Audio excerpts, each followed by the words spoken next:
She was in the middle of the chorus of her biggest hit when all of a sudden the lights went out and the crowd went quiet out of worry. Miranda Lambert was performing a string of fan favorites in a sold-out venue. She is a country music superstar known for her powerful vocals and fearless stage presence. But tonight was different. She stopped in the middle of a verse or a line, putting her hand to her mouth as if she were looking for a note that had just disappeared. The band stopped playing. A wave of dread went through the crowd. With her eyes wide, Miranda looked out at the sea of faces. She then slowly sank to one knee, and her breath hitched in a way that no fan had ever seen before.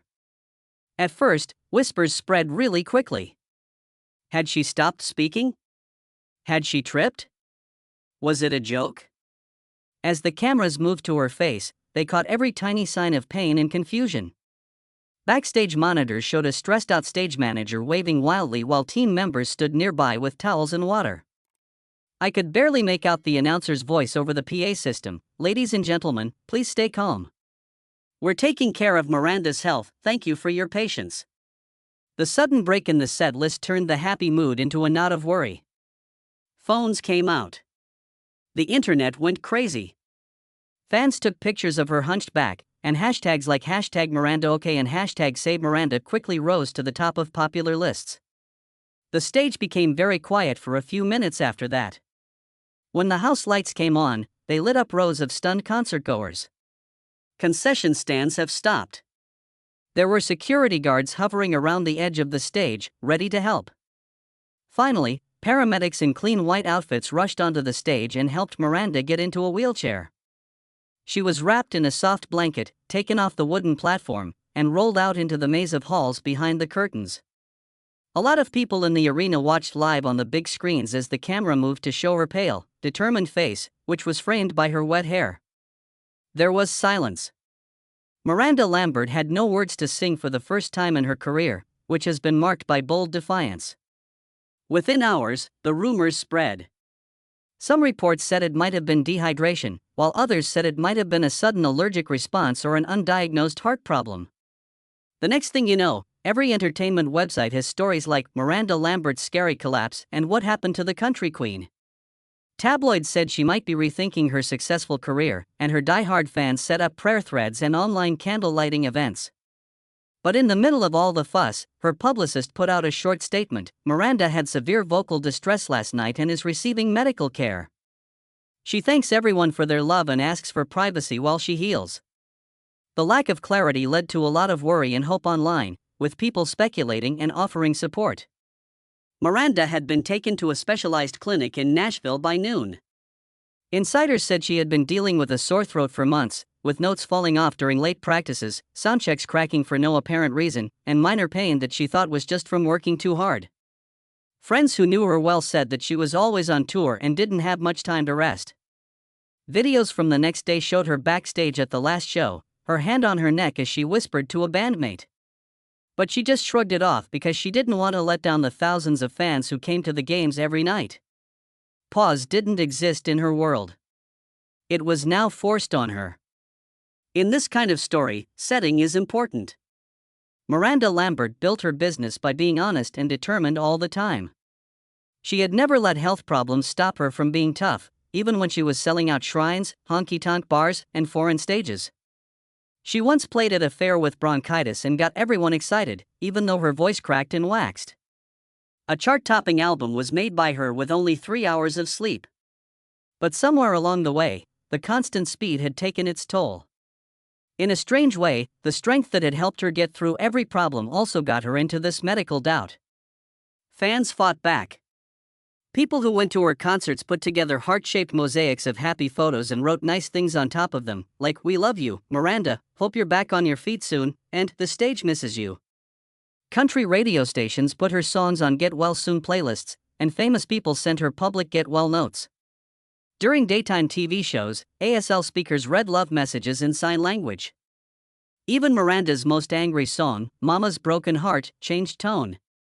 People heard a vulnerability in her words they hadn't seen before.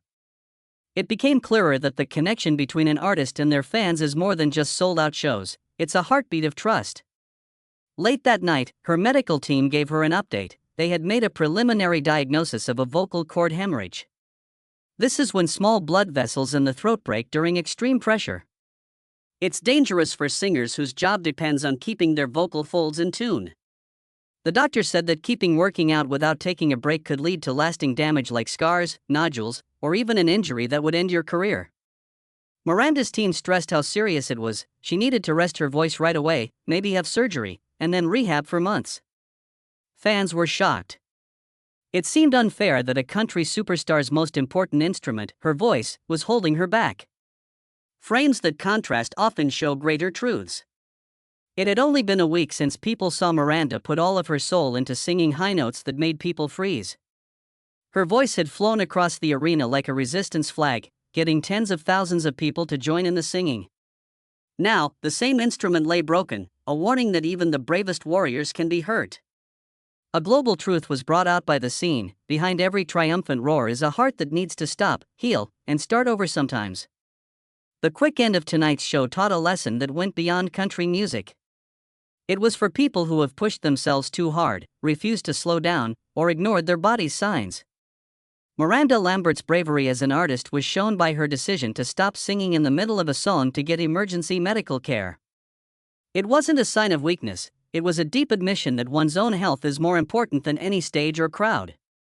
Fans held on to the hope that the woman who wrote songs about strength would soon make another triumphant return as rumors of her recovery plan spread.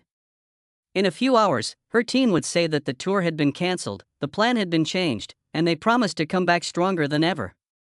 Tonight, though, the story was about that moment of silence when a celebrity said she needed to rest and the lights went down in the arena. Even the biggest star has to take a break every once in a while before it can shine again. When Miranda passed out the next morning, the Nashville stadium felt strangely empty as crews took down stages and loaded amplifiers into trucks. But there was still something in the air, a group breath held in between heartbeats. People told each other that Miranda's management team had confirmed her diagnosis. She had a serious vocal cord hemorrhage that needed to be treated right away and given complete rest. Doctors told her that if she didn't go back in a few weeks, she could get lasting scars on her vocal folds, which could end her career. Miranda's voice, which had been fine-tuned by years of non-stop traveling, was the center of her life. Now, that priceless gift made people be quiet. Miranda lay on satin cushions in her fancy tour bus outside of the Nashville clinic. Her phone was silent, but for the odd text message of support, it would chirp. She looked up at the sky and thought about the first time her coach taught her vocal exercises. They were just warm-ups at first, but they quickly became spiritual rituals. She stopped to think about her early gigs at small honky-tonks where there wasn't a sound engineer to watch her levels. She had to strain her vocal cords to be heard over the loud crowd. She used to think of sore throats as honorifics and laugh about them. But because of age and stress, those badges now came with risk. Miranda's family and friends came together to help her. Owen, who has been her guitarist for a long time, brought a mix of relaxing instrumental music and sat next to her in the clinic room to be there for her. Samantha, her sister, came over with homemade chicken soup, which made Miranda think of the times they used to cook together in the afternoons before school talent shows. They watched the dark sky pour rain on them through the window, as if the sky shared their sad mood. Miranda felt the full weight of her decisions for the first time in a long time, to push through pain, to ignore signs, and to adopt a no-quit attitude. Now, letting go was the hardest thing she had ever done. At the same time, social media was still a mess. Hashtags like #StayStrongMiranda and #VocalHealthMatters were popular along with videos of Miranda falling down. Other artists sent heartfelt messages. Dolly Parton shared a photo of herself backstage paying tribute. Luke Combs made a video asking fans to give to charities that help people with vocal health, and country radio networks spent whole hours talking about wellness with speech pathologists. Even stars who aren't country joined in.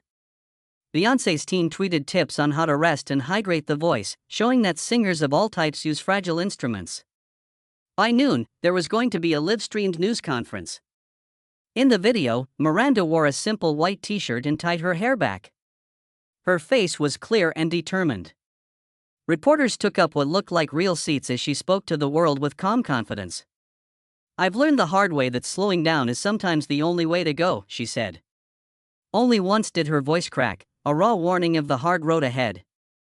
She talked about her recovery plan, which included 6 weeks of no singing at all, daily speech therapy, a slow return to singing under medical care, and the possibility of microsurgery if needed. She then gave fans a soft smile and love. She ended by saying, "Your help means more than I can say." In the hours that followed, people in the business thought about what would happen to Miranda's main tour. Would she change a lot of dates? Could other acts fill stadiums on nights that used to only be for her anthems? Promoters were rushing to get returns or new reservations, and fans held on to their tickets with mixed feelings. Many people said they understood it was better to get better all the way than to rush back and risk doing more damage than good. Someone who really liked Miranda wrote, "I'll wait 1,000 shows for her voice to come back stronger than ever." Backstage at a nearby radio station, Miranda's Bluebird music video played over and over while speakers talked about the medical aspects of vocal hemorrhages. They looked at how quickly closing the vocal folds during strong belts can break capillaries, making a blood pocket that bleeds into nearby tissue. If you don't stop the bleeding, it can turn into calluses or lumps that need surgery to remove. Even though the talk was about technology, it turned into a PSA. Fans learned something that professionals used to only know: how important it is to warm up, stay hydrated, and rest.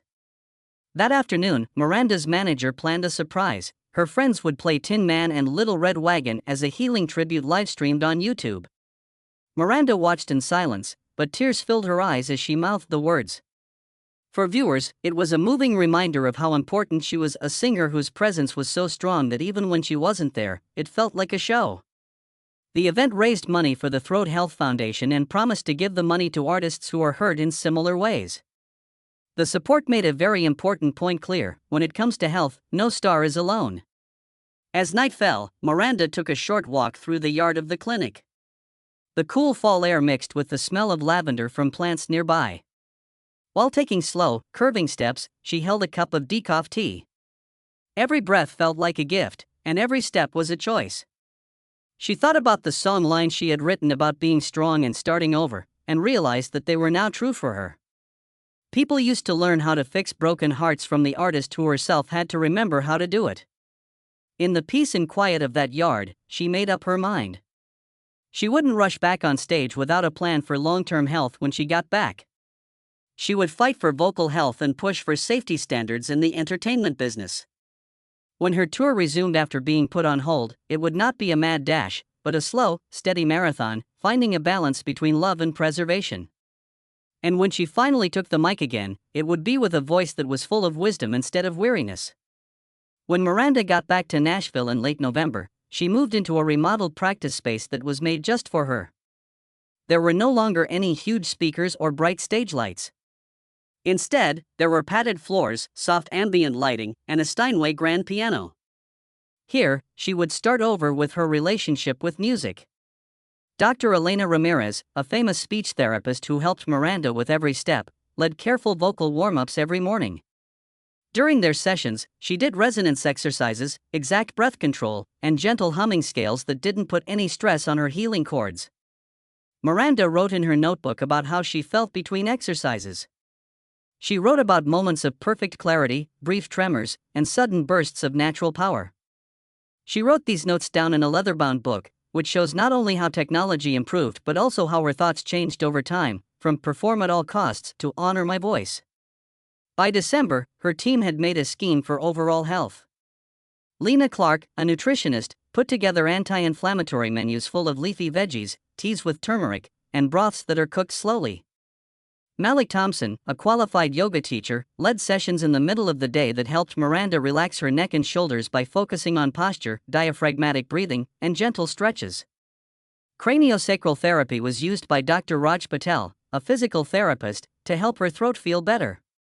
Each subject built on the ones that came before it, making a web of support that kept her vocal and emotional instruments safe.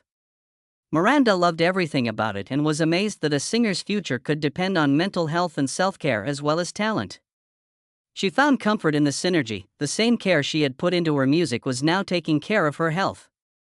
Miranda came up with ways to stay in touch with her friends while she was still healing. Instead of regular meet and greets, she held weekly live streams called silent sessions. From her private studio, she answered questions about recovery, showed viewers how to use gentle voice techniques they could use, and gave them sneak peeks into her daily life. Fans sent words of support, including homemade remedies, motivational quotes, and art that praised Miranda's strength. Each stream helped build a group that was united by kindness instead of skill. By being open about how weak she was, she made silence into song and encouraged others to find their own strong voices. Tens of thousands of people watched, showing that she was important even when she wasn't singing. She surprised her friends in the middle of January with a small whispered hymns concert. Miranda sat at a grand piano and sang some of her most tender songs at half volume at the event, which took place in a Nashville church known for its great sound.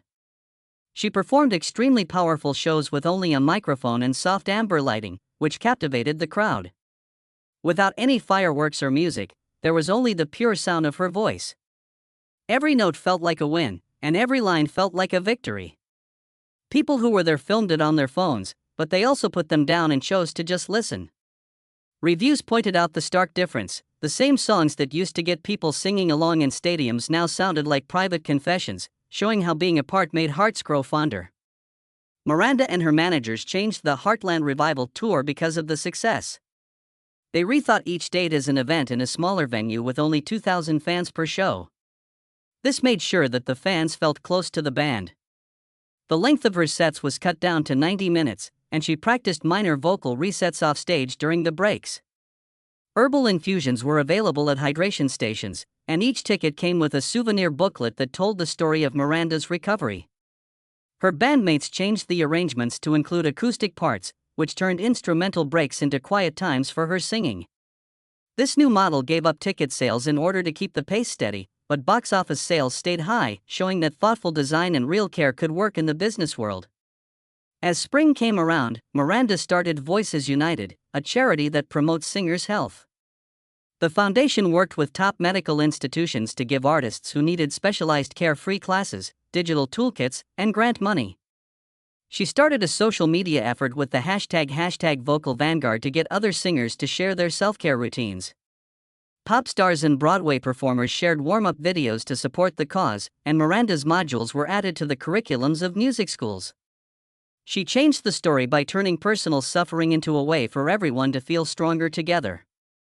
For example, vocal injuries stopped being secret and became open topics of conversation. Finally, after 6 months of getting better, Miranda got ready for her triumphant comeback. The news came on a sunny April morning, a live show from Nashville's famous Ryman Auditorium that would only happen once. Fans could get free tickets, but they had to sign up first so that everyone could watch the show.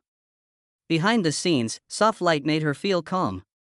She walked out on stage in casual white blouse and comfy suede boots. It was the look of a reborn artist. As the camera rolled, she took a deep breath and focused on being thankful for all the lessons she had learned. First it was a whisper, and then it built up slowly until it reached a high note that soared without effort. Not just for the music, but also for the trip that brought her back, the crowd roared. The night of the live show came and went like a quiet victory. Thousands of registered watchers watched from home theaters, living rooms, and cell phones all over the world. The varnish on the benches and the glow of the stage lights gave the historic boards of the Ryman Auditorium a holy feel as the cameras moved around them. Miranda Lambert walked up to the old microphone with a calm voice. She was wearing a simple slate blue shirt and dark jeans. Behind her, a model of a church pulpit stayed empty. There were no backup singers or musicians, just audio techs making sure that every word was heard by the crowd. When she sang her first song, "The House That Built Me," her voice had a smooth, soft quality that showed that she had been resting carefully and that her muscles and chords were getting stronger. The well-known country star changed into something more at that moment, an artist in touch with her art. After that, each song felt like it was planned. She stopped in the middle of Tin Man to share a quiet thought about crab tears, which was a nod to her new way of thinking about being vulnerable. She was honest about how lonely it had been to be quiet for 6 weeks, admitting that she had had times of doubt. Still, she used each lyric as a turning point, praising her healing instead of being sad about the past. Technical close-ups showed that her eyes were wet as she fought gravity in a long note of ice. Each breath in and out was in sync with her practiced breath control, and each exhalation showed the benefits of medical direction. It was a masterclass in skill and feeling, a one-on-one lesson in how silence changes sound. People who work in the field were amazed. Critics of music logged on to the live stream with their pens ready. A lot of people tweeted their praise for how brave each line was. By midnight, Rolling Stone had released a glowing review of the broadcast, calling it a defining moment in live music, where patience met performance. Trade publications predicted that the show's acoustic style would lead to a wave of similar smaller-scale concerts that are better for your health. Within hours, sound experts got in touch with Miranda's team to ask for technical information and artist setups. The idea for a whole new movement began at this one-night event, Mindful Traveling. At the same time, Miranda's record label said they were planning a live album right away based on the show. The project was called Quiet Return, and it would have detailed liner notes about how her voice recovered, as well as contributions from Dr. Elena Ramirez and pictures of the padded studio walls used behind the scenes. As fans looked for a physical reminder of her comeback, pre-orders went through the roof.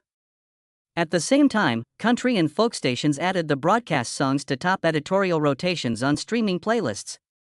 The House That Built Me shot back up the download charts, showing that being real was still popular with buyers. The recovery proved what the charts already said: being vulnerable sells, but only when it comes from real-life experience. On the charitable front, Miranda's Voices United charity received money from the live album and the tour that followed. During the show, a short interlude projection asked viewers to give, and her label matched the donations. By morning, the fund had raised more than its original goal, which made it possible for scholarships to be given out and for music groups that needed to get donated instruments. Students from rural Alaska, inner-city Philadelphia, and remote towns in Australia's outback were among those who received grants. Many people wrote testimonials thanks Miranda for bringing attention to areas that needed it. Teachers said that her effort made speech therapy less of a taboo subject, which sparked a renewed interest in vocal health among students. In the weeks that followed, Miranda went back to a carefully planned routine that included foundation workshops, small fan events, and recording sessions. She made demos for her next record, which she might call Rise Again, in the studio. Songs like New Roots and Silver Voice showed how she changed, not just how she got better, but also how her art changed over time. The next part of her discography would reflect the lessons she learned in 2025 because she worked with songwriters to include vocal health themes in the lyrics. Her newfound vigor for writing songs was noticed by people in the industry, who compared it to artistic reinvention. Her managers called the process a metastory because she was writing songs about healing while going through it herself. Miranda's journey from collapse to comeback changed what people thought touring acts would do.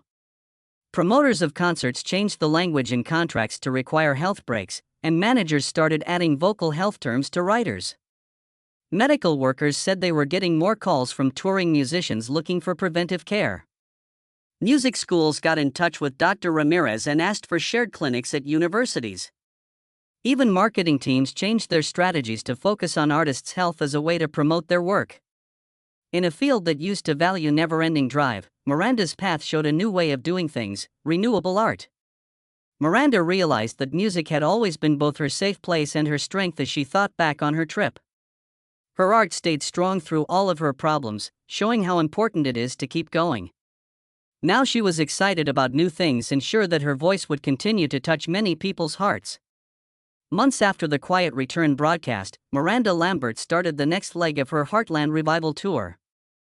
This time, she played in bigger theaters and mid-size arenas, but she used the same sustainable model that had worked so well before. Every night started with a 5-minute singing warm-up show that was shown on the big screens so that fans could follow along live.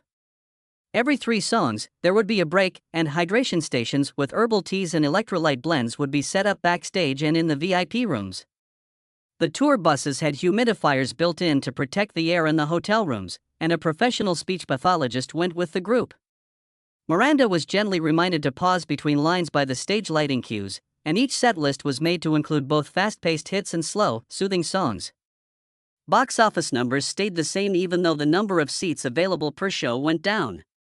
This shows that her fans cared more about her health than the highest volume. Miranda's new studio album, Rise Again, came out in the spring. It was taped in the Hammockline cabin in Nashville where she had been recovering. From the first song, New Roots, to the last, Silver Voice, the record was about starting over, reflecting on life, and being thankful. Veteran musicians like Brandy Clark worked on the project. The chorus she co-wrote for Healing Hands had an unexpected gospel bridge as a tribute to the choir that helped Miranda get better. Field recordings from the tour's acoustic pop-ups, like Soft Crowd Hum and Faraway Applause, were used by the producers to remind people that these songs were written in public places. Rise Again went straight to the top of the country charts and was praised for its honest lyrics and well-done vocals. A lot of people loved it, calling it a triumph of art over adversity and the album that redefined Miranda Lambert's legacy. At the same time, people in the business started talking about making the vocal health protocols she started official. The Miranda Lambert vocal care addendum was suggested by her manager as a standard writer rule by top agents and lawyers. It said there would be limits on practice hours, required rest days, and speech therapists on site for both the main acts and the opening acts. Radio programmers held roundtables on vocal fatigue, and lawyers in the music business tried to sell their clients similar terms. Trade magazines wrote about environmentally friendly ways to tour and used Miranda's method as an example. Pop and rock bands were also interested and asked Dr. Ramirez to speak at their artist workshops. The idea of wellness-first touring became popular, reassuring artists that they didn't have to give up love or performance quality to live longer and keep their voices healthy. Voices United grew into a world program to help people in need. As its first foreign grant program, the foundation gave scholarships to students in Uganda, India, and Brazil so they could take voice therapy classes. Some of the money came from a deal with a big microphone maker that promised to give a portion of the profits from Miranda Lambert signed models to the cause. Voices United webinars were attended by thousands of people, from people who want to be singers to expert broadcasters, who all wanted to learn more about technique and self-care. During workshops, medical experts and experienced performers worked together to create a conversation between different fields. Social media advocates shared success stories of young artists who didn't get hurt badly enough to end their careers because they got help early. Miranda's personal goal had grown into a worldwide movement that turned people's struggles into a resource for creative communities as a whole. Miranda found a mix between her public life and her time to heal in private. She held small parties for family and close friends to celebrate the release of her record, or she played unreleased acoustic demos around a fire pit. A sweet duet about sisterhood and support was made by her and her sister Samantha as a bonus track for Rise Again. Brendan, her husband, became a strong supporter at charity events and spoke with her about how important it is to take care of both your mental and voice health. They wrote songs late at night, not in neon studios but at home on a porch swing, where family dogs sat at their feet and bugs sounded like a natural metronome. These times made her feel better and gave her ideas for her art. They also reminded her that the power of music is not in its grandeur but in its ability to bring people together. As summer got closer, Miranda ended the Heartland Revival Tour with a 4-night stay at Nashville's Ryman Auditorium. This time, she had a 4-piece backing band and better acoustics, but she still had to rest first. Every night, she sang a song for the theater staff and hospital staff who were there, bringing attention to the people who help performers behind the scenes. After the last show, she gave a moving speech. "Thank you for walking this path with me and teaching me that as an artist, sometimes the bravest thing I can do is listen to my body and rest. My voice is more than a gift, it's a responsibility, and I promise to honor it and to help you honor yours." There was a standing ovation, which echoed a lesson in strength that went beyond any single performance. On the last night of the Heartland Revival Tour's Nashville residency, Miranda Lambert walked onto the stage in a simple linen dress as the lights dimmed to a soft amber glow. The crowd stood up, not just to meet the performer, but also to honor her healing journey, which had changed every note she sang. Her voice used to be weak, but now it had a sure, warm quality that showed she had learned to be patient, care, and wise. The first song she sang was New Roots. Each line sank into the crowd like a friend telling a secret to each other. During the middle part, she stopped and said, "This tour began as an experiment in sustainability, a test of how much we value our health and our voices. I've learned that art grows when we take care of ourselves as well as our work." There was a wave of real emotion instead of showiness in the applause that went through the theater. As the set went on, old guitars and new synths danced together under carefully chosen lights that didn't use harsh strobes. She let members of her road crew join her on stage for a quiet breakdown during Golden Hour, showing the community that works behind every show. They played together on the tambourines and hand drums, showing that music needs many hands and hearts. She said, "Tonight we honor the unsung heroes, the sound engineers, lighting techs, and medical staff whose work is often forgotten." When the last beat of Silver Voice rang out, people lit up the theater with their phones instead of lighters, making it look like a galaxy of thanks. Miranda closed her eyes and took a moment to breathe before singing her last song, an emotional acoustic version of If I Die Young that was rethought as a celebration of how fragile and strong life is. The performance wasn't so much fun as it was a show of how strong people can be. After the encore, she shared the stage with Dr. Elena Ramirez and told the crowd about a grant that would be given to Vanderbilt University's Music College for Vocal Health Forever.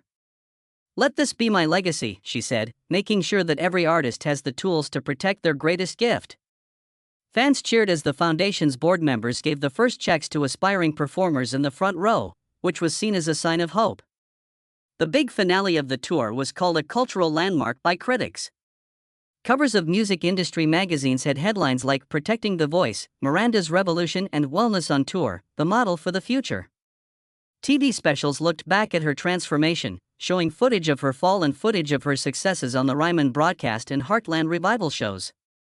Even well-known touring acts started asking for her team's writer terms in their own contracts, which was a big change from the way things usually were in the business.